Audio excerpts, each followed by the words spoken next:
chemins, j'ai la joie le jour, la nuit, le consolateur demeure en moi.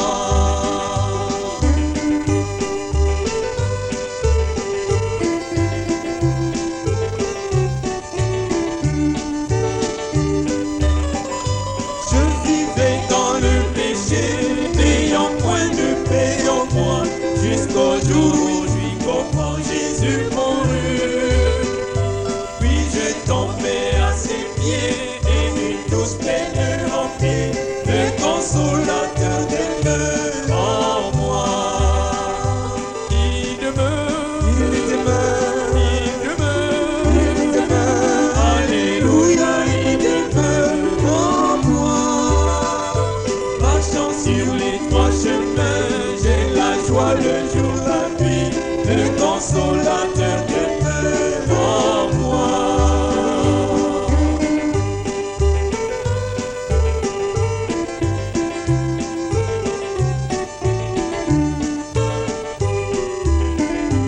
Il est avec moi partout et connaît tous mes soucis.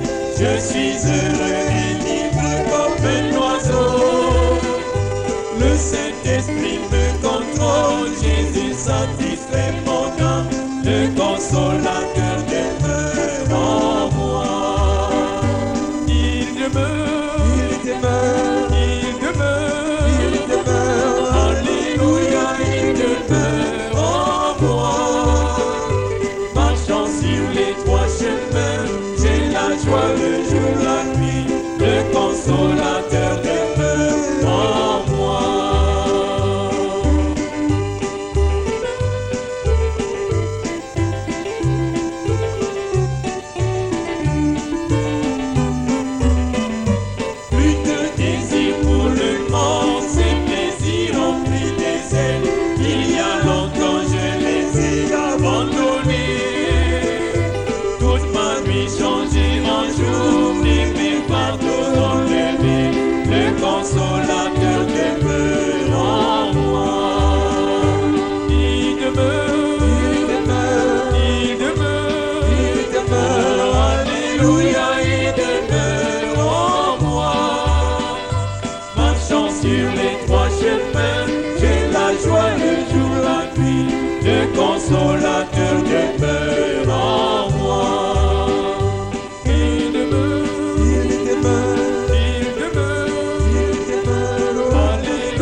la femelle, un type de l'Église.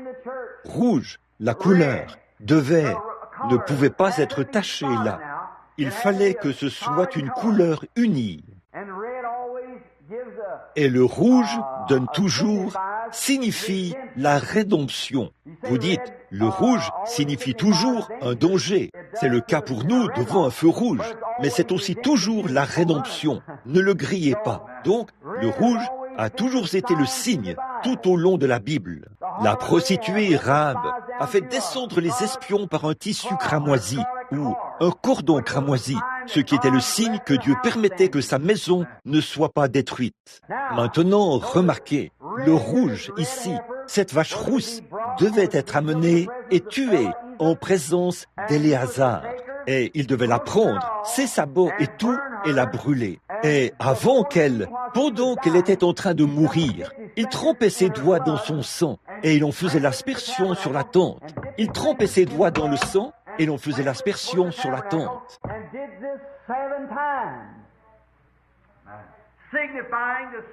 Et il faisait cela 7 fois, ce qui signifie les 7 dispensations, ou les 7 âges de l'Église, que l'Église serait aspergée du sang, que le jugement était placé sur la vache.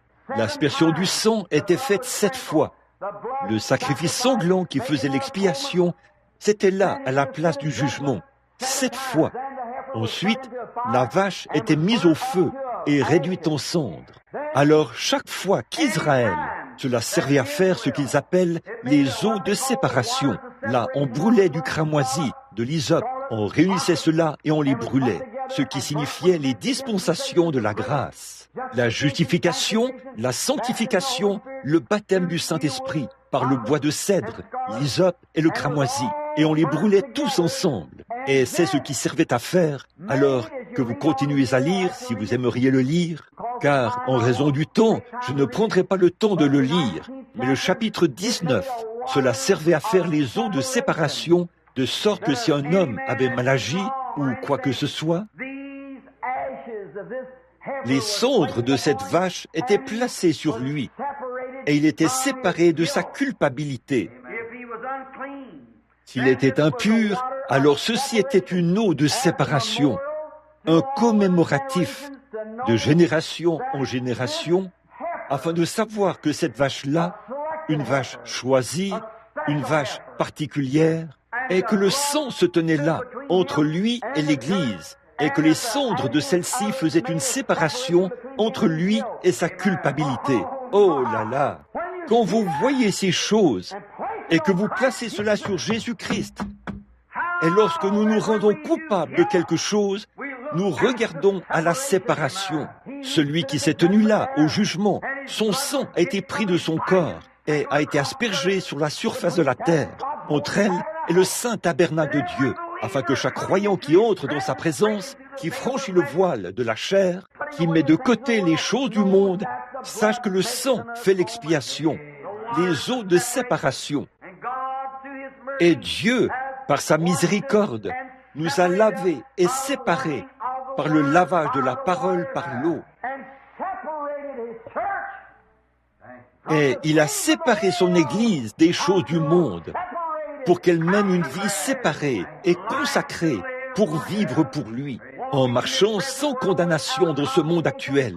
Il n'y a donc maintenant aucune condamnation pour ceux qui sont en Jésus-Christ, qui marchent non selon la chair, mais qui ont été séparés par l'eau, par la parole, qui les a oints du Saint-Esprit. Et les cendres de séparation ont été répandues sur l'individu. Et il marche dans ce monde actuel sans aucune condamnation par le Saint-Esprit. Quel beau! Sachant qu'il aurait dû être celui, le coupable, amené en présence de tous les êtres, en présence d'Éléazar, le souverain sacrificateur. Et là, sa gorge aurait dû être tranchée, son corps aurait dû être brûlé sur l'autel d'airain, et toutes ces choses auraient dû être à sa place. Il aurait dû servir de séparation par le sang qui était aspergé entre les cieux et la terre, ce qui a ouvert la porte pour que chaque croyant qui est en Jésus-Christ ait droit à un sentier de sang qui le mène au trône de Dieu. 7 fois pour chaque âge de l'Église, tu en feras l'aspersion tout au long de l'âge des méthodistes, des baptistes, tout au long de chaque âge. Le sentier de sang a été aspergé par la séparation. Bon, il dit, là, quand nous arrivons à cet endroit-là, le jugement doit venir. Donc, Dieu qui parle maintenant. J'aimerais que nous puissions, je saute par-ci, par-là ce matin, mais prenons maintenant Exode. Je veux dire Nombre, le chapitre 21. Et maintenant, nous parlons du serpent d'airain. Nous revenons maintenant à notre sujet. Pour terminer dans quelques minutes, parce que nous devons nous dépêcher. Remarquez le jugement.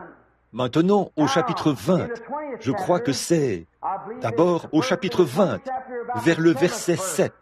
Écoutez ceci. L'Éternel parla à Moïse et dit, « Prends la verge. » Oh, il va falloir que je prenne encore une minute pour en lire un autre bout, ici. C'est tellement beau. Commençons ici, au verset 2 du chapitre 20.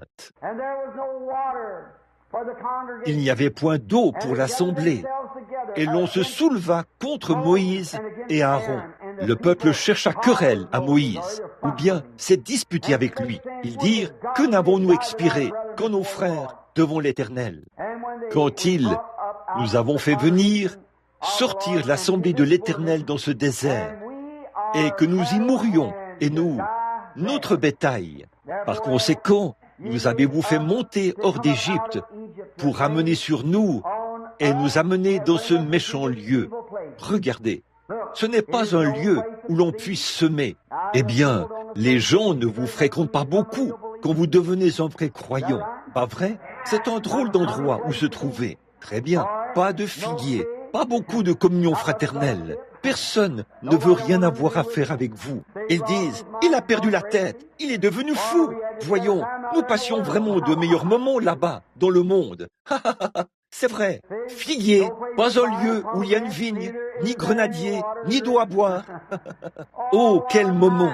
Remarquez, d'eau signifie quand il se réjouissait. Vous voyez, il n'y a pas beaucoup de réjouissance, dites-vous, ici. Et la seule chose que nous faisons, nous n'allons plus au spectacle le dimanche et nous ne regardons pas les matchs de baseball.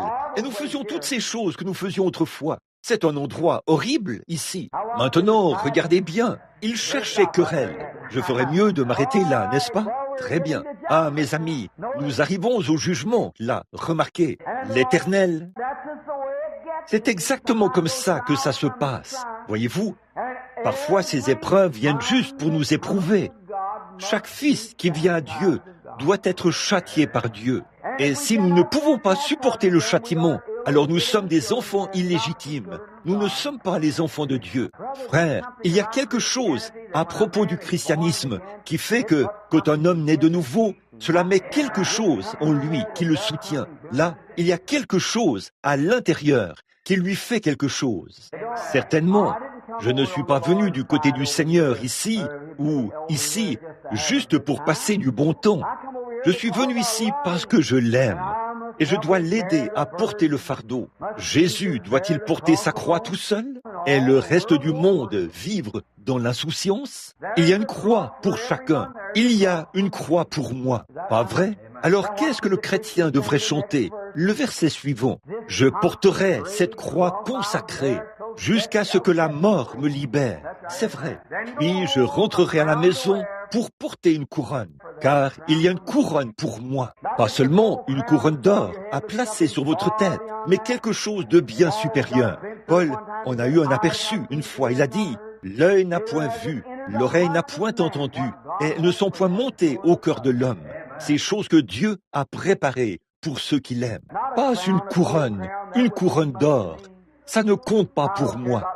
Ces choses-là ne m'intéressent pas de toute façon. Mais ma couronne, c'est un nouveau corps, un nouvel être, couronné pour être à sa ressemblance. Un corps semblable à son corps glorieux, dans lequel je peux simplement vivre avec lui. Ça, c'est une couronne qui me suffit. Le vieil homme de couleur, il n'y a pas longtemps dans le sud, il disait, il était là, il avait reçu le salut un matin. Il est allé raconter tout ça à ses amis et il a dit que Christ l'avait affranchi. Et le vieux conducteur d'esclaves est arrivé. Il a dit, « Qu'est-ce que c'est que ça, Sambo? Je t'ai entendu dire que Christ t'a affranchi. » Il a dit, « Oui. » Il a dit, « Viens dans mon bureau tout à l'heure. » Il a dit, « Sambo, à quel point es-tu sérieux ?» Il a dit, « Je suis sérieux, patron, de tout mon cœur. Christ m'a affranchi du péché et de la honte. » Il a dit, « Eh bien, si Christ t'a affranchi pour ça, a-t-il dit, j'irai là-bas demain matin signer les documents et tu seras libéré de l'esclavage pour prêcher l'Évangile. » Il est allé prêcher l'Évangile. Après bien des années, après avoir gagné beaucoup de ses frères blancs à Christ, le vieil esclave se mourait et beaucoup de ses frères blancs sont venus de nombreux endroits pour le voir. Donc, il pensait qu'il était mort et il est resté couché là pendant un moment. Puis, il s'est tourné et a regardé et il a vu qu'il « Ne suis-je pas déjà entré là-bas ?» Il a dit « Ne suis-je pas déjà là ?» On a dit « Oh, Sambo, a-t-on dit, n'as-tu jamais ?» On a dit « Es-tu allé dans... » Qu'est-ce que tu as vu? Il a dit, « Oh, je me tenais à la porte. » Il a dit, « Un ange est venu vers moi. » Et il a dit, « Eh bien, Sambo, a-t-il dit, tu as fait une grande œuvre. Viens ici et reçois ta couronne, et ta robe, et ta place. » Et il a dit, « Oh, ne me parlez pas de robe et de couronne. » Il a dit, « Qu'est-ce que tu veux faire, Sambo ?» Il a dit, « Laissez-moi simplement me tenir ici pour le regarder. » Il a dit, « C'est la seule couronne dont j'aurais jamais besoin,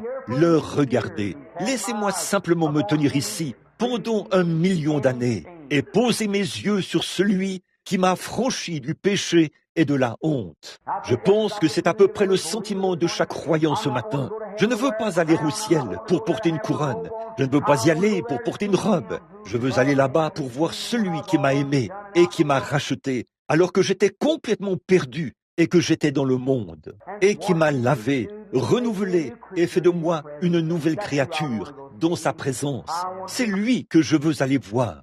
Je veux le voir. Peu m'importe s'il y a des grenadiers à cet endroit, si on y passe de bons moments, s'il y a la famine, s'il y a quoi que ce soit, peu importe. Rien ne peut nous séparer de l'amour de Dieu qui est en Jésus-Christ.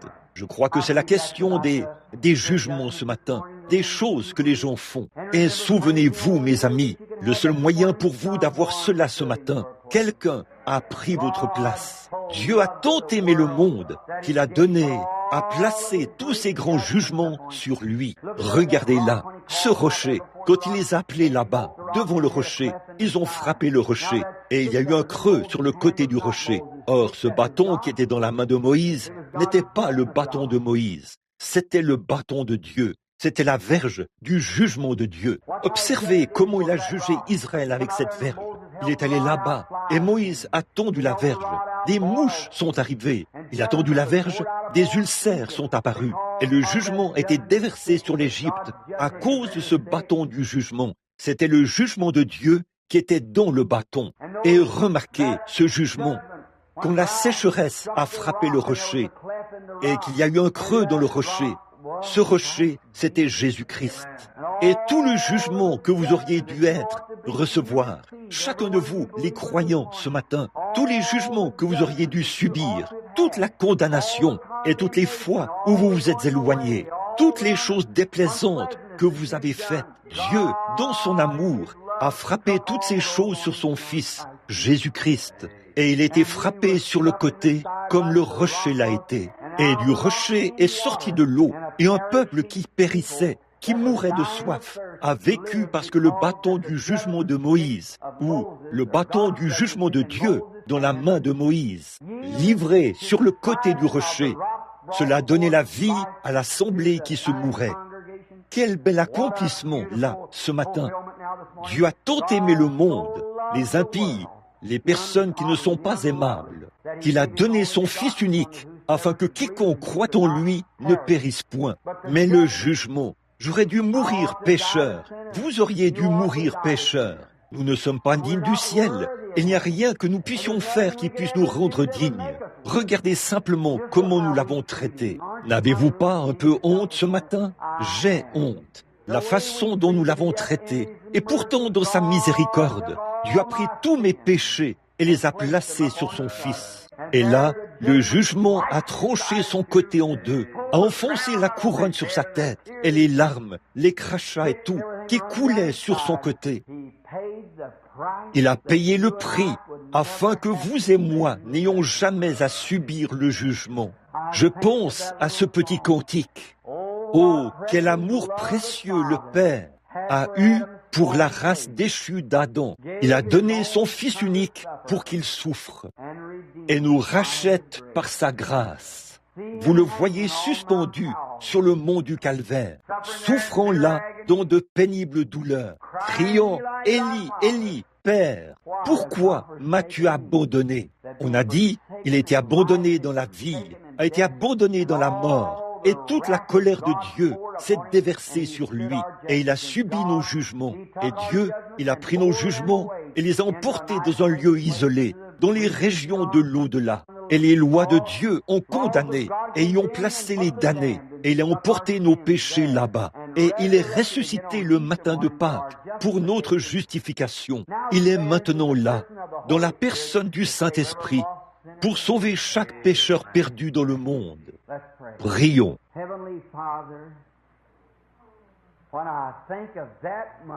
Père céleste, quand j'y pense, mon cœur se renverse en moi. Ô Dieu, que ma pensée se détourne aussi de tout ce qui est impie, afin que je puisse te servir. Accorde ce même privilège à chaque personne ici, afin que ceux qui sont ici ce matin et qui n'ont pas encore senti qu'ils étaient tout à fait chrétiens, ils ont en quelque sorte pris ces choses à la légère. Et, ils avaient une idée qu'il y avait quelque chose là-dedans, mais ils ne t'ont pas encore abandonné leur vie. Seigneur, accorde qu'à cette heure même, ils s'abandonnent à toi, maintenant même, par la parole. La foi vient de ce qu'on entend, et ce qu'on entend vient de la parole. Maintenant, qu'ils savent que Christ a pris leur jugement, et que tout ce qu'ils ont à faire, c'est de confesser leurs péchés maintenant même, dans leur cœur, et de dire, Seigneur, sois miséricordieux envers moi, un pécheur, et tu pardonneras chacun d'eux, humblement et dans la douceur. Peu importe s'ils ont eu de la rancune, ou s'ils ont été égoïstes, ou s'ils ont mal agi, s'ils ont péché de quelque manière que ce soit, Père, tu leur pardonneras à l'instant même. Et à partir d'aujourd'hui, puissent-ils concentrer leurs espérances et leur foi sur ce que tu as dit, afin que nous, comme Josué et Caleb, puissions posséder le pays un jour, l'immortalité, accorde-le par ton Fils. Pendant que nous avons la tête inclinée, ceci n'est qu'une petite affaire secrète entre vous, moi et Dieu. Je me demande, pendant que toutes les têtes sont inclinées et que tous les yeux sont fermés, si quelqu'un lèverait simplement la main pour dire « Billy, souviens-toi de moi ». Que Dieu vous bénisse, frère. Que Dieu vous bénisse, sœur. Et vous, frère, que Dieu vous bénisse. Ô Dieu, abaisse tes regards là, Père. Regarde les mains de ces pauvres enfants. Ils t'aiment. Ce ne sont que les enfants d'Adam, comme nous tous. Et ils se rendent compte que la vie n'a été qu'un peu de haut et de bas. Et Seigneur, mais ils veulent accepter Jésus maintenant même. Ils veulent le faire du plus profond de leur cœur. Ils ne s'appuient plus sur quoi que ce soit d'autre que sur ta parole, car tu as dit, celui qui écoutera ma parole et qui croira à celui qui m'a envoyé aura la vie éternelle. Sauve-les à l'instant et ôte toute leur culpabilité de ces très nombreuses mains qui se sont levées et qu'à partir d'aujourd'hui, ils se consacrent de nouveau, maintenant même, fraîchement à toi. Tu connais toutes choses. Tu connais les secrets du cœur. Et je prie que chaque personne qui est ici maintenant renouvelle ses vœux avec toi. Et Père, en tant que ton humble serviteur, indigne des bénédictions que tu me permets de partager avec les gens, je suis tellement désolé d'avoir dans ma vie commis tant d'erreurs. Et ce matin, je te demande, Père, alors que je repars sur le champ de travail, j'ai mis de côté tout ce que je pensais être contraire à ta volonté. Et je prie, ô Dieu, alors que je pars seul avec toi, que tu m'aides, me guides, et je me consacrerai, Seigneur, à toi et à ton service, afin que tu sois glorifié par la vie de ton serviteur. Seigneur, le temps qu'il me reste, puisse-t-il être pour ta gloire. Ô Père, pardonne-moi toutes mes fautes, tous mes péchés et mes erreurs. Et je prie aussi pour les péchés et les erreurs de ces gens ce matin. Puissions-nous nous souvenir de ce jour où nous avons renouvelé nos vœux dans la maison de Dieu aujourd'hui.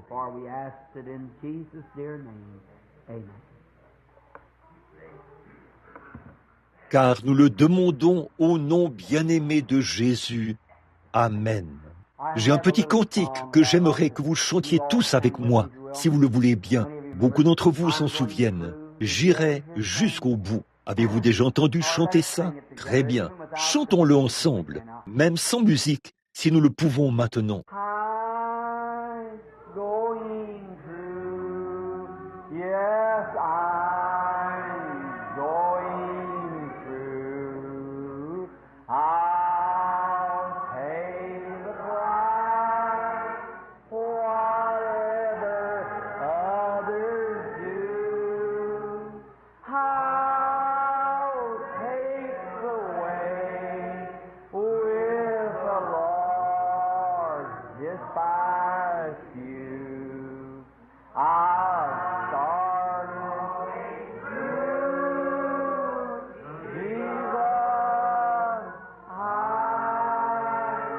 going through. Combien d'entre vous disent vraiment, Seigneur, voici ma main, je suis sérieux, par ta grâce, j'irai jusqu'au bout. Que Dieu vous bénisse, que Dieu vous bénisse. Et je sais que ça vient vraiment de votre cœur.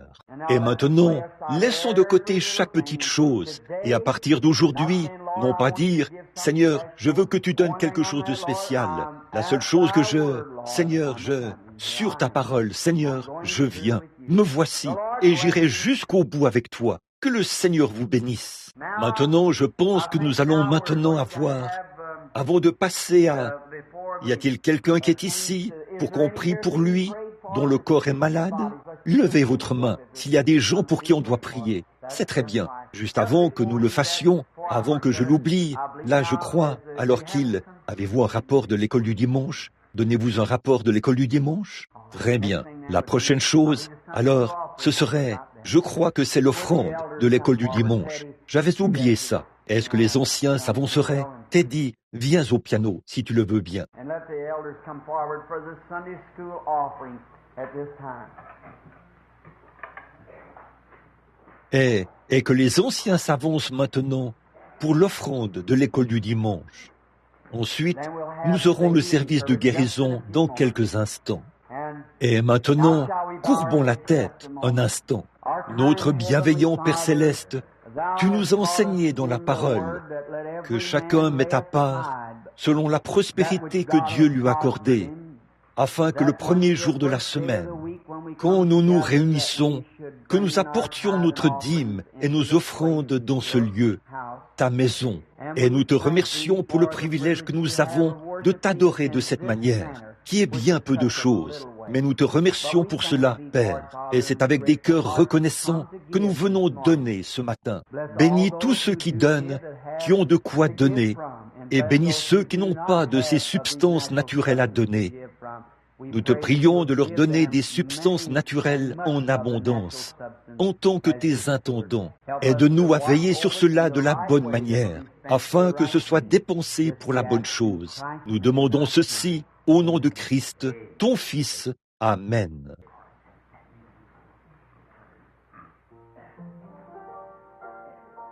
Très bien. 180, je veux m'en aller chez moi.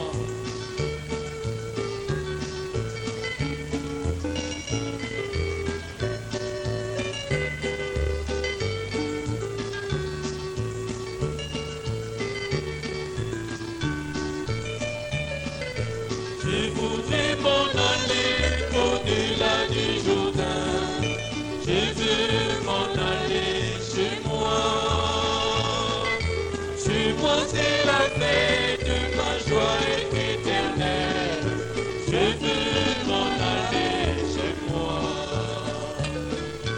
Et le courage, c'est la fin de la course. Allons à la maison. Et le courage, c'est la fin des combats. Le repos est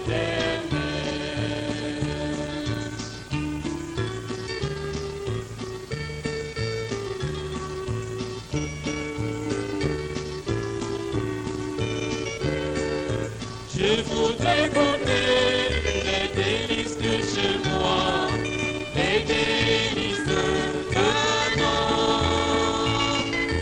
Fouler les domaines au coule de lait de miel, je veux m'en aller chez moi. Et le courage, c'est la fin de la course, allons à la maison. Et le courage, c'est la fin des combats, le repos éternel.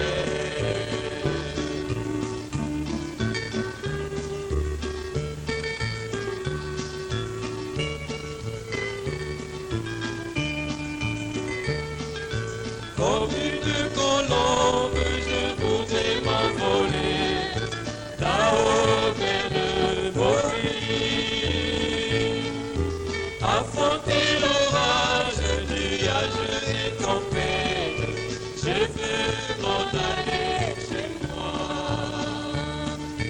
Et le courage, c'est la fin de la course, allons à la maison. Et le courage, c'est la fin des combats, le repos éternel.